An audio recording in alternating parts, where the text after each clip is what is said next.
presentation. So my name is Sean Ness. I'm a Director of Business Development here at IFTF. I've been here 18 years, so starting to be a pretty large part of my life. I love the conversations we get into with all the myriad of organizations and people we work with, and can't think of a more fun and engaging place to work. So IFTF has been, oopsie, oh yeah, I should let Brad talk. Brad, I'll let you do a quick introduction, and then I'll switch over to the rest of this. Yeah, sure. So hey everyone, thanks for joining us this morning or whatever time zone you're in. My name is Brad Crite. I'm a longtime research director with Institute for the Future. And my role currently is to lead the Research for Our Vantage partnership. It's a cross-industry kind of global point of view about what's emerging over the next decade. Perfect. Thanks, Brad. All right, so over to, this is a view of our office. We've been around since the late 1960s. Our organization is set up as a nonprofit organization. So our focus is quality work, not quantity of work. We have just under 50 employees size-wise. So if you're trying to understand how we're able to produce the amount of work that we put out there, it's because we have almost 50 people working here. About half are researchers and the other half support that staff in various functions.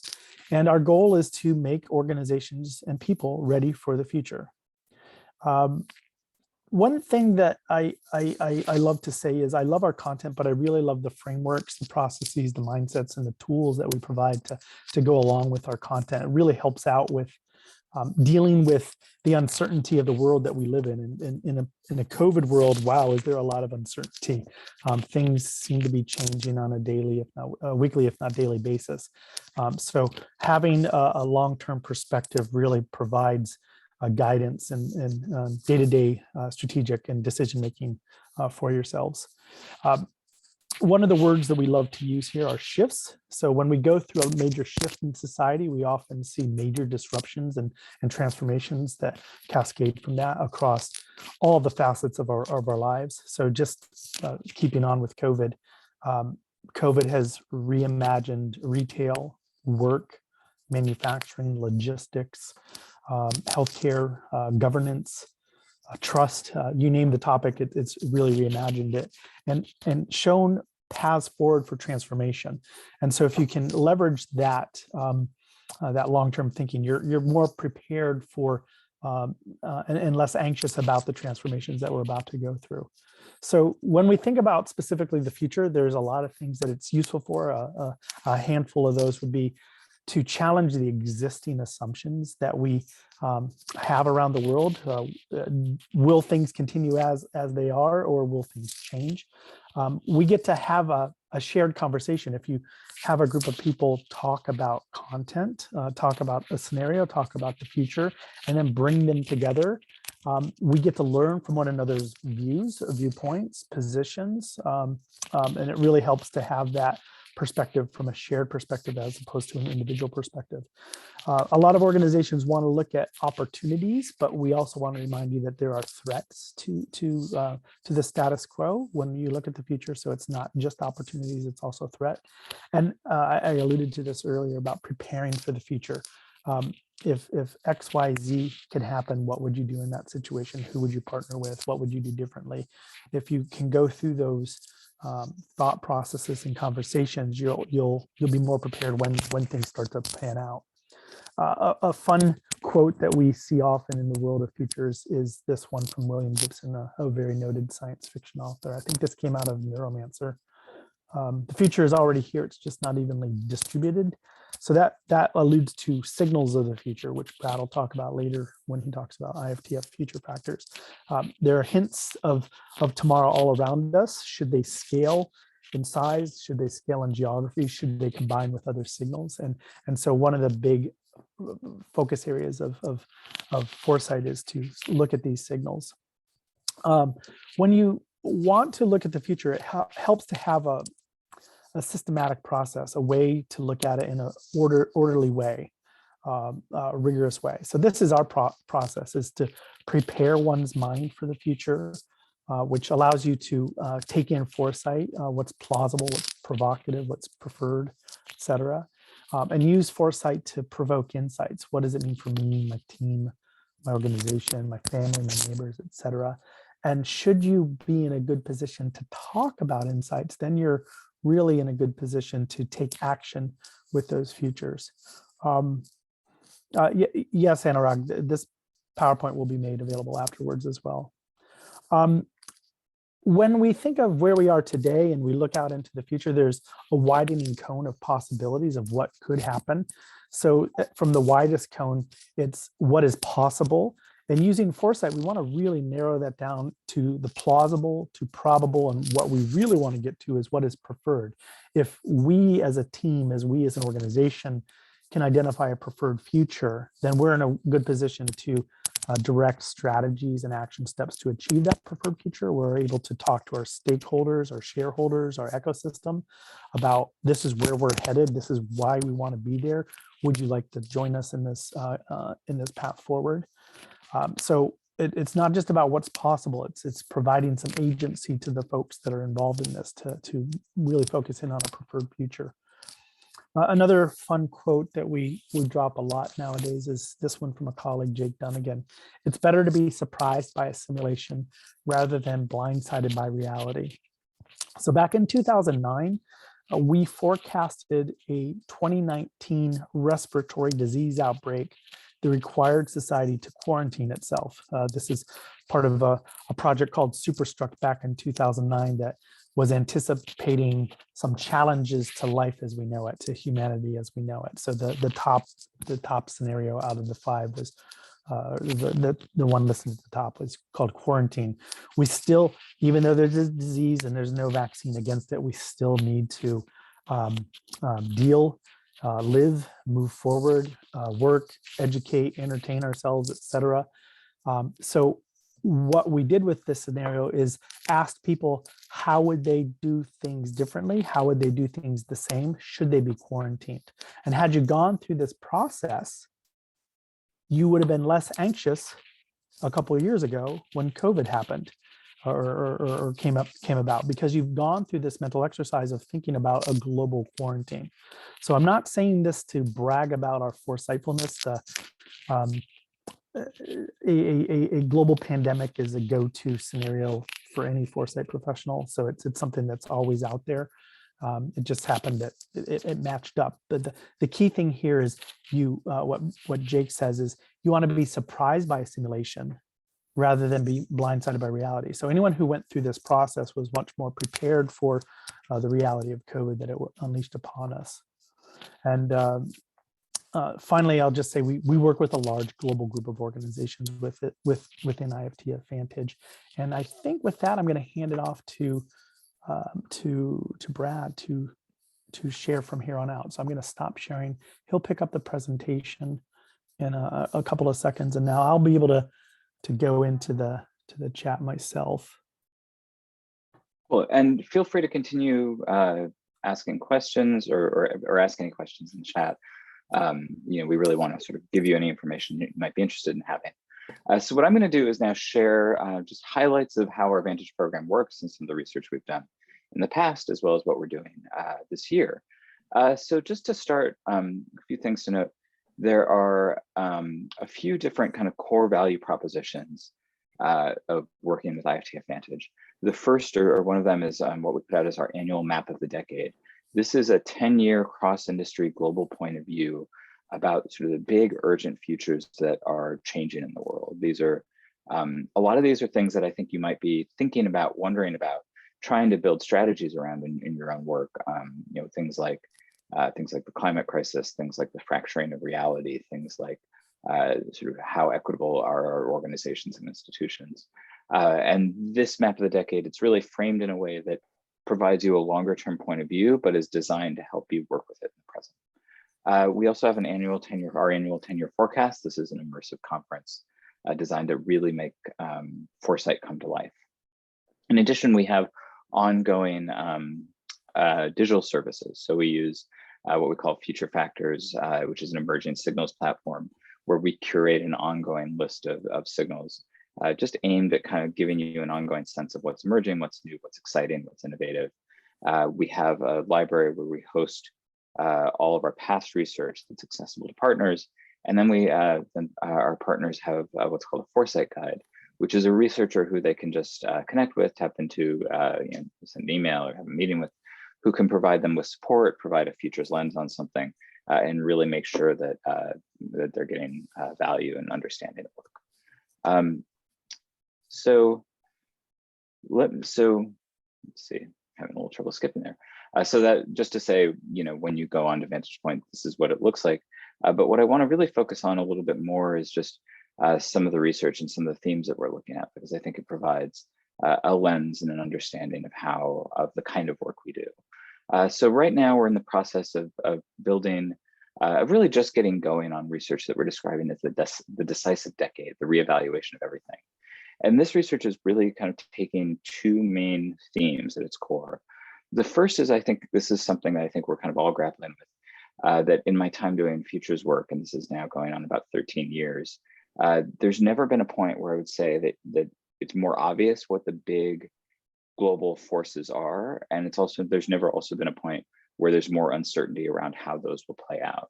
And these are things like managing the pandemic, climate crisis, democracy, big, messy issues. And so we want to provide a tool for understanding how you can sort of engage in these big macro forces as an organization. At the same time, a separate set of changes is taking place, which is that all of us on a day-to-day basis have radically reevaluated our personal lives, our routines, what we value, our relationship to place, how we go about doing things. And so we also want to look at these sort of micro scale behaviors to understand what's the emerging landscape of the ways that people are navigating the world. So those are really our big two questions for the year. We're a little bit further along on the macro forces. So I want to just give you this list just to kind of give you some sense of the kinds of things we're looking at. So they fall into these 8 broad categories: health, recovering from the pandemic, really asking the question of how will we rebuild socially and emotionally from the just massive kind of almost ubiquitous trauma that we've all really dealt with in the past couple of years. A question around work, of what does it mean to reimagine enterprises as not purely in the interest of shareholders, but through the lens of equity.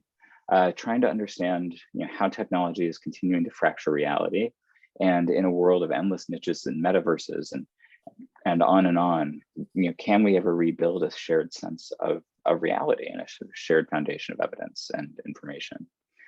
Food is a really fascinating industry for understanding the climate crisis, because it is such a leading edge kind of space in terms of both innovation, but also in terms of the impact of a changing climate.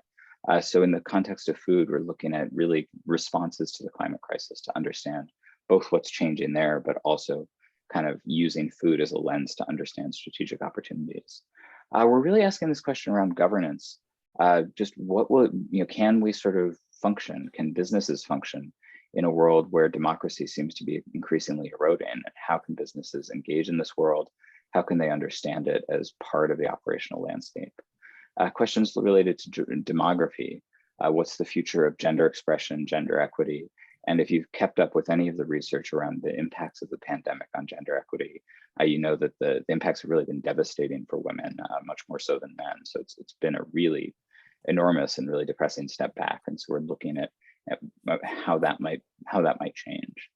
We're looking at a question around resources, that we know that if we're going to shift to a net zero or carbon neutral world, or what we call the climate positive world, or climate positive organizations in a very short period of time, it's going to radically change the ways we manage resources, the ways we produce, store, consume energy, and the geopolitics and economics of energy. And so really trying to understand what that change looks like.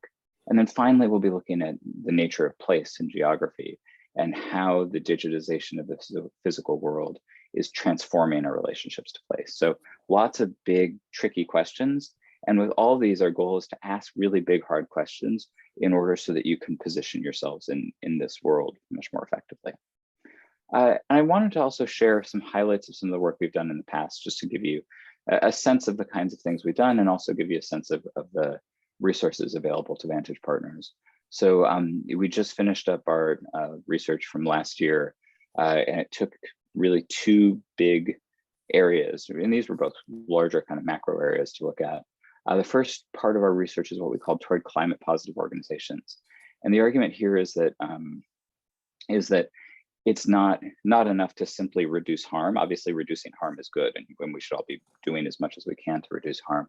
But that more and more organizations are going to not just need to be, neutral, but actually fundamentally contributing positively to the climate and natural systems we depend on. So for that work, we developed 5 principles for transformation, 5 principles for becoming a climate positive organization, and then took a deep dive look into technology, economics, governance, and culture. If you're familiar with the climate literature, you know that technology, economics, and governance is a pretty standard taxonomy that a lot of different folks use for understanding global transformation. But culture here, part of our argument is that with all of these things, they really fundamentally depend on a social and cultural ability to adapt at incredible speed. So it's really critical for understanding that lens as well. And this work, one of the things that I think was really nice about this work is we developed a Miro process built into the concept of backcasting, which is setting a goal and then working your way back, which is very consistent with the sustainable development literature. And the idea here is that any organization can say, what's our 10-year view and how do we work our way back rather than working your way forward? So this is a process we've guided a ton of different groups through, but it's also a process you can guide your own group through. As part of this work, we also looked at what we called the new operational environment, really trying to understand how areas like equity, collaboration, privacy, evidence, belonging, meaning, and ownership are being fundamentally remade. And in this work, we spent a lot of time looking at the past, so we can really deconstruct and unpack what these mean, what these concepts mean, so you can engage with them in the future. Next slide here.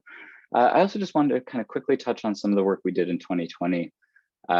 In that year, we spent a lot of time looking at the future of science and technology, doing deep dives into IT, energy, material science, and biology, and then spending time thinking about, and this is a really sort of fundamental way we do technology research, how do you combine these different elements to make something larger? So what happens at the intersection of IT innovations and material science innovations, let's say, or we're all experiencing IT and biology innovations right now. So we spent time doing that, understanding how do those innovations open up new organizational opportunities, and then looking at implications across these domains of communication, mobility, retail, manufacturing, finance, food, and health. As part of that work in 2020, and you can tell we're really busy pushing out a lot of different kinds of points of view. We spent a lot of time partnering with ethnographic researchers, partnering with a great firm out in Germany that does survey work, and working across the organization, interviewing leaders in foresight research, trying to understand what does it mean to be a future-ready organization, and not only what does it mean, but how do you tactically implement future readiness across an organization in different ways. So really learning what are the tools, techniques, the strategies that you can use to make futures thinking applicable in your world. So these were the themes from the Future Readiness Organization Playbook. Just fundamentally, what does it mean to be future ready? Why do strategic foresight? How does strategic foresight work in an organization? And how do I implement strategic foresight? So it was really kind of very kind of step by step of how do you make foresight add value in the present. And I wanted to show this this slide here. This is one of a set of tools and frameworks that we included in the playbook. And I like this because what it reminds us and what it hints at is that the value proposition and the way to think about futures and foresight work is connecting all of these 3 horizons. That, if you don't have good operations in the present, no amount of vision is going to do you. I mean, it's nice to have vision, but if you can't operate in the present, vision won't solve that problem.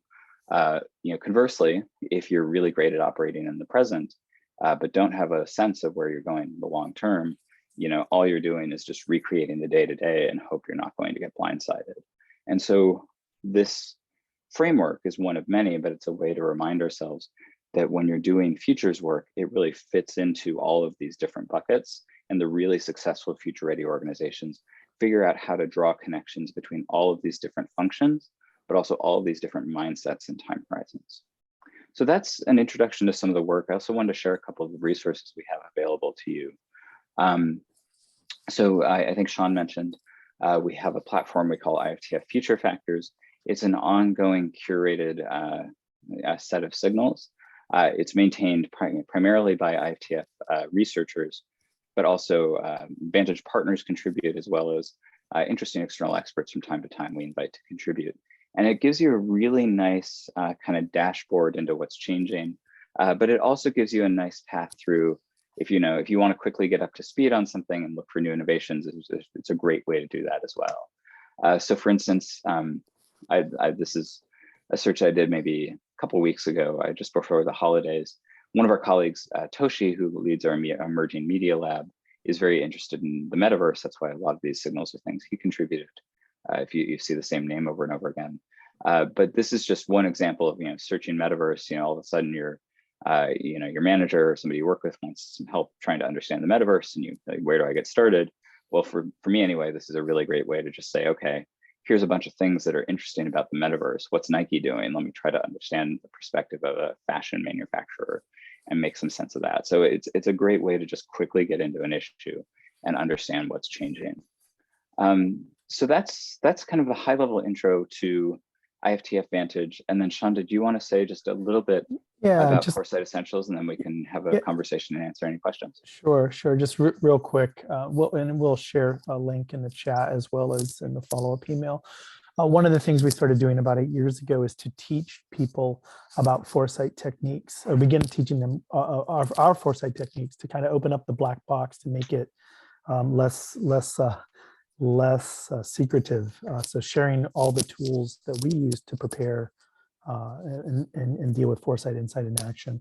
And since that initial start 8 years ago, we've really opened up the portfolio of training offerings. So there's Coursera, there's our own training, and it's really expanded into beyond that individual training to team training as well. So Joanne just dropped that in there. So thank you for that.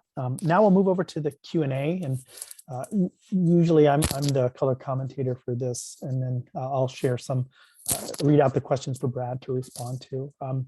Anurag asked the question in the chat, can I request that the PowerPoint be made available after the webinar? And it will be. You'll see that as part of the follow-up email. Sharon Pappas asks, can I get more information on the changes to our democracy? And I think she's referring, I don't know if Sharon's responding to our, meaning her countries, because I don't know where Sharon is coming from. But that was the question, Brad, is can I get more information on the changes to our democracy? Yeah, so I mean, it's definitely a theme in the upcoming Vantage research, and Sean, we'd be happy to kind of tell you more about how to participate in that work. She's in the U.S. In the U.S. So yeah, so it's part of a theme there. And then I believe we've put out past research, and Sean or Joanne, maybe you can find a couple of examples of this. But I know we've done a couple of projects in the past looking at the future of democracy in the U.S. So I think it's a theme where we have some publicly available research that we can already share, and then certainly the Vantage work is is provided to Vantage partners first for an exclusive period of time. So it's shared after a while. We would love to have you sort of participate in partnership, but it's sort of not immediately shared. Perfect. Okay. Bye-bye, Kelly. A few people are going to be starting to sign off because we're 3 minutes from the bottom of the hour. And I shared in a link to the archive of our governance futures research. So initially at that link, you'll see 3 reports, and then there's a little arrow going to the right. If you click on that arrow, there are additional reports that you can find. Second question from Claire: it is surprising that equity has been narrowed to gender. Is this US only or global? One would think equity in the US is also about race and ethnicity. If it is global, how do you see the issue of ethnicity in each region, whether Asia, Europe, Australasia, or Africa?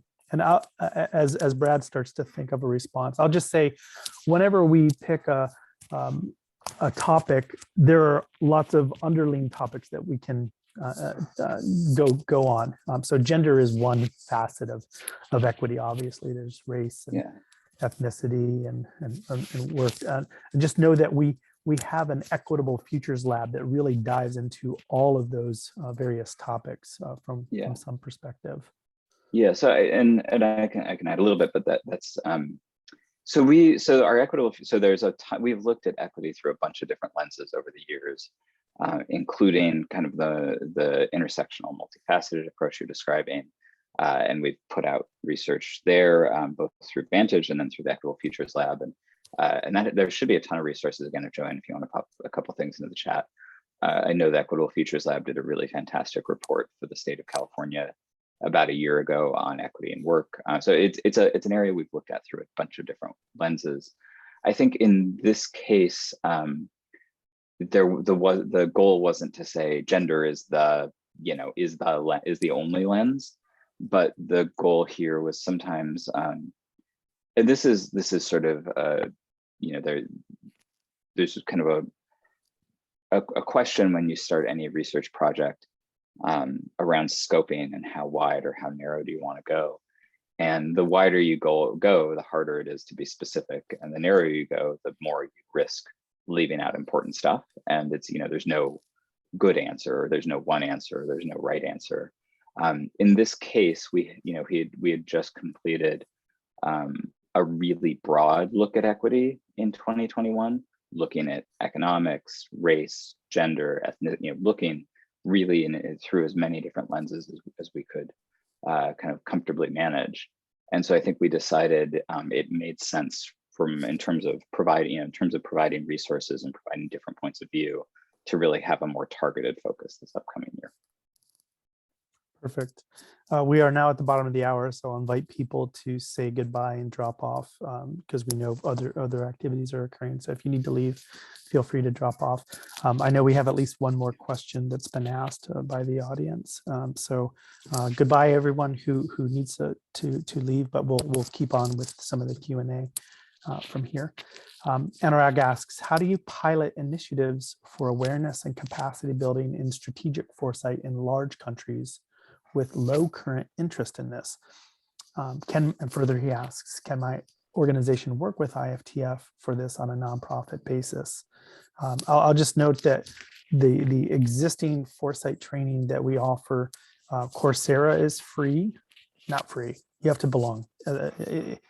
It's something like 79 or 99 a month to access Coursera based on where you are in the world. And you consume as much learning as you can. Our training is global in nature. We host training in virtual sessions that are open to different geographies. So we move the timing around to deal with that. So individuals and teams of organizations can participate.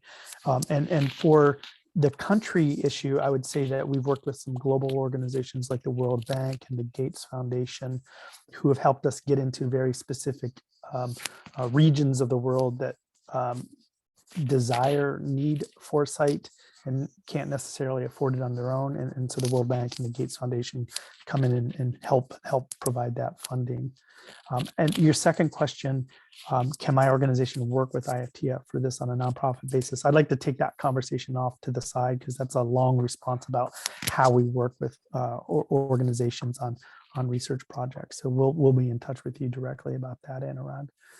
Brad, did you want to provide any more context around? No, I mean, I think that's a good response. And I think Coursera, I also would encourage you to check out the Foresight Essentials training. The budget for nonprofits, I think it's a $4,000 per person, so it's not hugely expensive. It's often sort of within kind of the training budgets of a lot of groups. And prior to the pandemic, the teaching schedule doesn't usually work for me because of kids and everything else right now over Zoom. But prior to the pandemic, I taught 2 or 3 times a year in our Foresight Essentials training.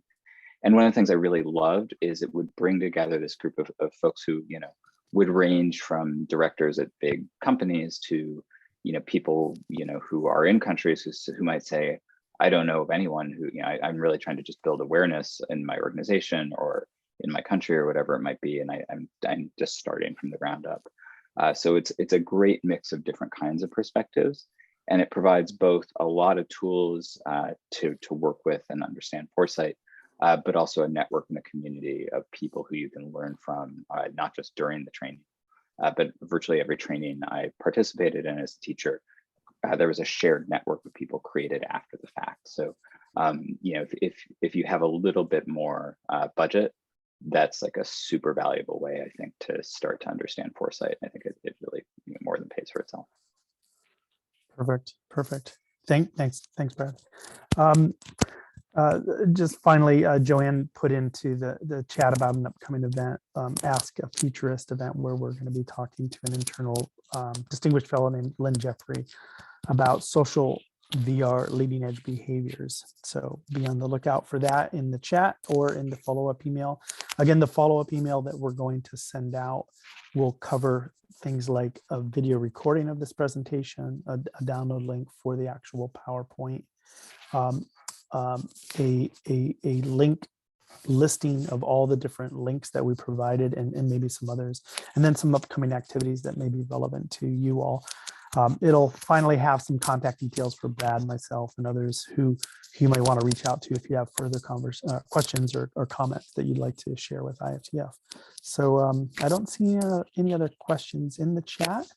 So if that's the case, what I'd like to do is formally say goodbye on behalf of IFTF and wish you a wonderful and safe 2022 as we move into, moving into the middle of this decade, 2022. Bye-bye, everybody. Thanks, everyone. Bye.